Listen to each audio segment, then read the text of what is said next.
早晨，而家係4月18號嘅7點43分。我而家搭緊車去機場，咁就準備會合另外3位同學朋友仔。咁佢哋已經琴日開始咗佢哋第一嘅行程啦。咁係前日晚已經飛咗去台北，咁而家呢，就到我去飛台北去會合佢哋啦。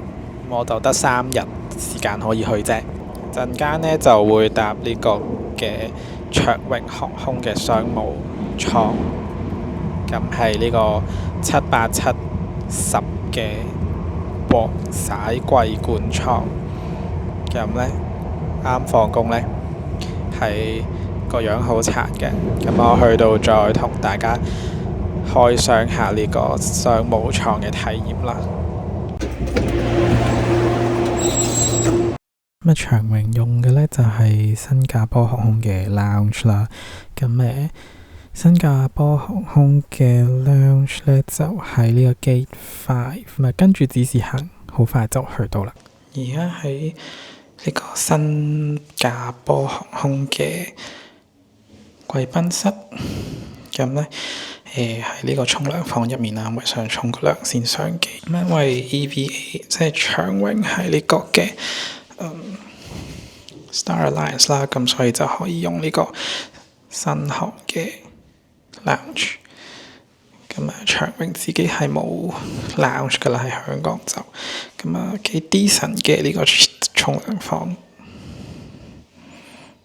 因為點解喺沖涼房係我要匿入嚟拍，因為好驚喺出邊。咁我就準備沖個涼先。啱啱就去咗嗰個 shower room 度沖咗個涼，咁而家攞嘢食啦。咁嘢食嚟講，其實佢比我想象中少嘅。基本上同 Plaza Premium 差唔多，但係佢有點心，同埋佢可以嗌雲吞麵。然後呢，想講例如如果要飛呢，搭 business 係真係係啦，原搭飛機搭 business 係好好嘅，係舒服好多。因為首先你可以沖涼啦，第二係你 check in 勁快啦，跟住仲可以食嘢啦，上到機仲可以瞓覺，係同 econ 嘅體驗係爭好遠。同埋 business 嘅 lounge 真係靜好多，基本上係冇乜人，同埋冇乜人講嘢。咁即係我喺機場都可以食到燒賣，因為已經好食過國泰嗰個飛機餐上面嗰個燒賣。然後今日係假期啦，其實我第一次真係假期嘅時候飛，我以為會好多人，咁但係其實都過嗰個 security 都過得幾快。呢個真係香港先做到，基本上冇人排隊咁滯。咁然後呢，好聰明咁business 呢，嗰條 check in 嘅隊就好短，因為隔離 econ 嗰啲 backdrop 係打晒蛇餅勁長，可能要排1個鐘。咁我就好快 check in 完就可以入嚟 lounge 度沖個涼，再食個早餐。不過今日個機有少少遠，呢度係近5至9號站，但係今日個班機係47，又有少少遠咯，都要早啲行過去。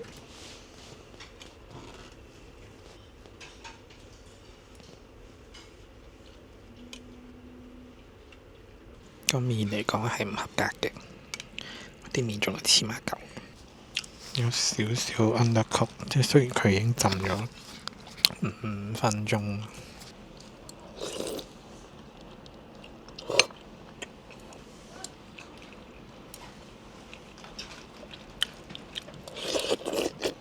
雲吞可以，絕對係可以，真係可以。呢個雲吞真係好食。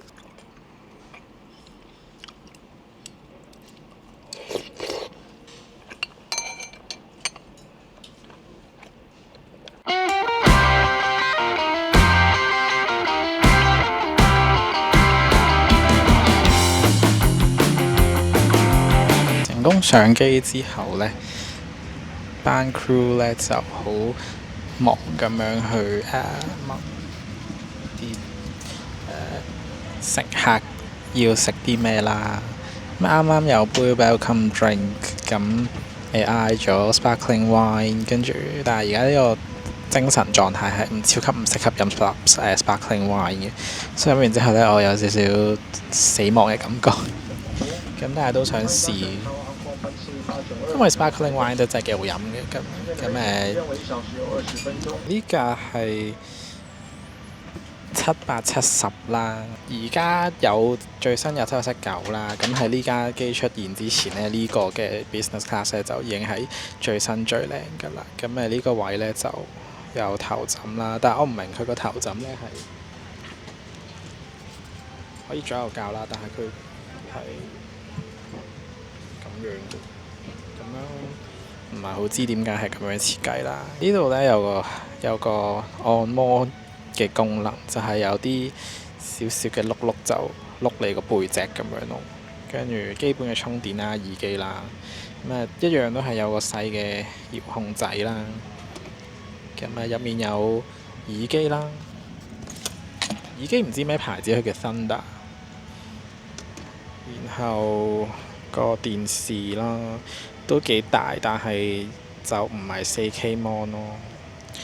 咁787經典嘅唱啦，好大隻，然後有得玩呢個 dimmable 嘅唱咁樣，個位夠大啦。呢度有條 shoulder belt 啦，前面就好大個 leg room， 呢度係斜起嘅。但係呢，我想講我坐嘅呢一個位啦，呢手呢個窗口位呢係冇儲物櫃嘅。咁所以我個袋呢，一係就佢同我講，一係孭住，一係就擺上去 overhead 邊。咁但係我將啲濕星嘢攞出嚟擺咗喺台邊咁樣，跟住呢度有個鏈仔啦，有個夾板咁樣啦。咁其實 business class 嚟講又唔算真係話好靚、好新、好先進嘅。不過始終787都可能好似仲耐過 A350啊，但係佢同國泰嘅 A350比，我覺得硬件上呢都唔算，應該贏唔到。咁軟件上就台灣空姐梗係 nice 啦。咁睇下陣間個餐係出成點啦。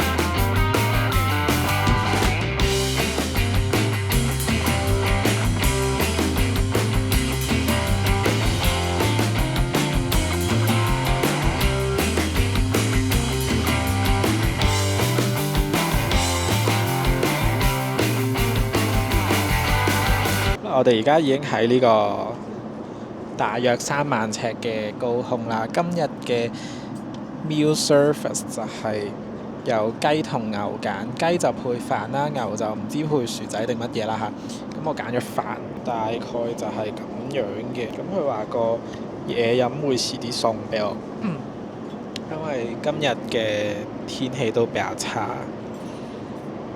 咁但係呢隻碟我唔知佢 suppose 係有包定係點啦嚇。佢得刀同叉，但係我要食飯。嚿雞好鹹，一定要送飯。煙三文魚就係好食嘅煙三文魚咯。沙律都係嗰啲味啦，有啲藜麥，有啲生菜。洋葱我就唔會食㗎啦。佢俾咗牛油我，但係未俾包我。主要是個麵包呢，這是伯爵柳橙 cheese 卷巴達大蒜。cheese。好的，請慢用。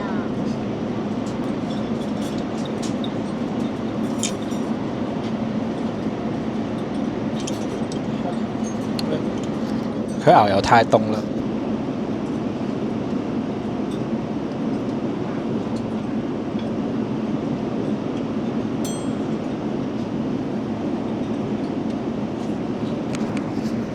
個包有啲乾，芝士都有嘅，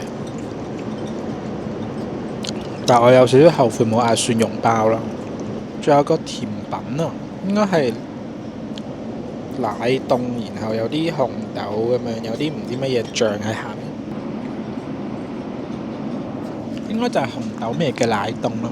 將啲好西式嘅同啲唔係好西式嘅撈埋咗一齊。而我哋其實都幾夾。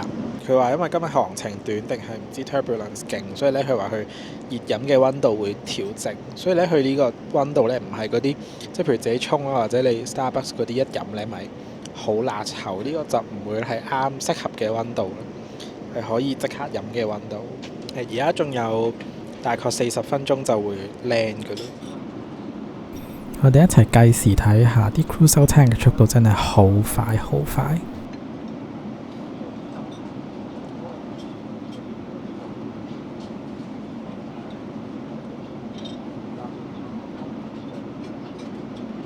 由我擺低個杯去到 crew 嚟收餐，中間只係隔咗15秒。而家差唔多準備降落啦。我總結下今次呢個 business class 嘅體驗先啦。首先 service 嚟講係冇得挑剔㗎啦。台灣嘅 crew 係即係絕對唔會差嘅。咁嘢食方面啊，我覺得如果喺 lounge 食飽咗呢，上到機如果你真係好需要瞓覺，例如我咁樣呢，其實可以唔食都冇所謂。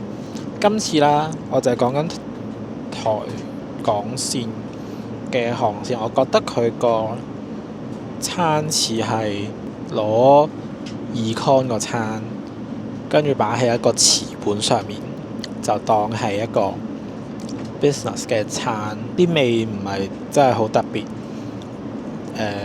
同國泰比啦，上次國泰個餐單係肉餅飯啊嘛，咁即係呢啲就唔會係即係唔似係你 econ 會見到嘅餐。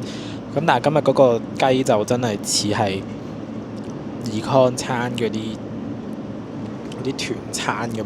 咁係咪難食呢？當然唔難食啦，但係佢值唔值得我唔瞓覺食呢？又未去到咯。另外就係飛機有 WiFi， 但係得半個鐘咯。今次就夠用啦，30分鐘。咁但係如果係搭耐少少嘅機就得30分鐘，就唔知用嚟做咩咁樣咯。硬件方面呢，我攞787，即係我攞長榮嘅787同國泰 A350做比較啦。因為國泰呢係用反魚骨啊嘛，咁你窗口位向出嘅，即係窗口位向翻入邊，咁嗰個私隱度會大啲咯。咁呢一個位就成行都係平排，咁所以我係好容易望到對面做咩，隔離又好容易望到我做咩啦。仲有就係如果我瞓嘅話呢，係即周圍嘅人都會望到我瞓覺咯，所以就會有少少尷尬嘅。但係如果喺反魚骨瞓覺嘅時候，就應該難啲俾人望到嘅。係整體嚟講啦，如果你要我將長榮同國泰做比較，我諗國泰應該會贏。同埋因為呢一個設計呢，好難做到 storage， 佢 storage 係做得唔好嘅。國泰個 storage 位就多好多，因為我個袋可以擺喺我個位入面，唔使擺喺 overhead 邊咯。因為我自己就唔中意，我都幾唔中意將我啲行李擺上去，因為好麻煩。我要攞嘅時候又好麻煩。如果可以擺喺，如果我個位，因為國泰個位裏面有個櫃俾你擺噶嘛 ，at least， 咁起碼我都可以擺到啲嘢喺度。Anyway， 而家呢就準備 land 㗎啦，最後都係冇瞓到覺，不過都難瞓到覺嘅。飛台灣嘅機，如果唔食飯就可能可以咯。我都唔明啲人話國泰個餐難食，但係我想講呢一個時段嘅班我都已經之前坐過 econ 嘅，即係同一個時段嘅同一種機型。講緊 econ 嘅早餐，係得2件批，勁奇怪嘅味嘅批，跟住就當係一個早餐。我完全接受唔到。咁今次呢個 business 我都覺得唔算好食喎，因為其實我覺得國泰嘅餐係真係唔差嘅。